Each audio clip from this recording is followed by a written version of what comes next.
Donald Glenn Garlits, fondly known as Big Daddy, is an American drag racer and pioneering automotive engineer. He perfected the rear-engine top-fuel dragster design and was also an early promoter of the full-body fire suit. Inducted into several halls of fame, Garlits now oversees his incredible museum in Ocala, Florida. In '76, traveling in England, we got the idea for the museum. My wife and I came back here, put it together, and here it is. This is 38 years in the making, and of course a tremendous amount of effort. And all of my cars, save just two, are only missing out of 40-some cars, which is not too bad. We're the only one on the planet like this. We trace the sport back to the 40s. We have millions of artifacts in here. Treasures that beyond belief. You couldn't put a dollar figure on it, and the people just love it.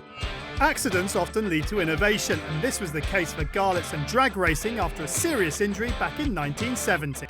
Well, one of my failures that stick in my mind really big, I had a homemade transmission called a Garlits drive. It exploded at Lyons Drag Strip on March the 8th, 1970. It blew off part of my right foot. In the hospital, I then designed a rear engine design for a dragster, where the driver was in front of the engine.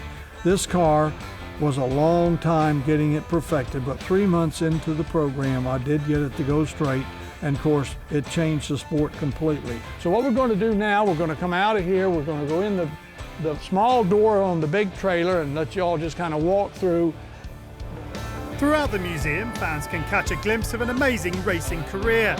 Garlits' famous swamp rats are all on display, showing off the influence they had on the sport over the years. The most favorite swamp rat is obviously number 1. It was the first over 170, the first over 180, and it did go 204.54.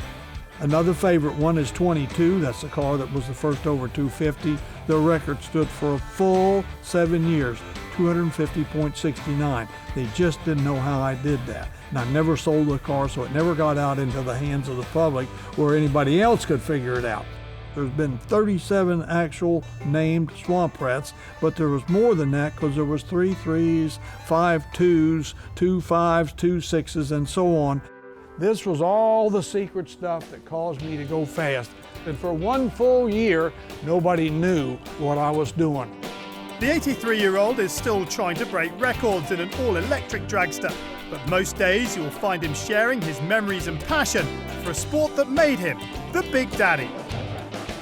I still have different projects going on. I have an electric dragster that I hold a record with at 185.6, and I'm hoping to go 200 cars in the motor shop. We're having custom motors built, and that should push us over the 200-mile-an-hour mark. What comes after then, who knows? But I'm sure there's still a lot left for Big Daddy. Click here to subscribe to the Mobil One Grid YouTube channel for more great exclusive motorsports videos. Thanks for watching.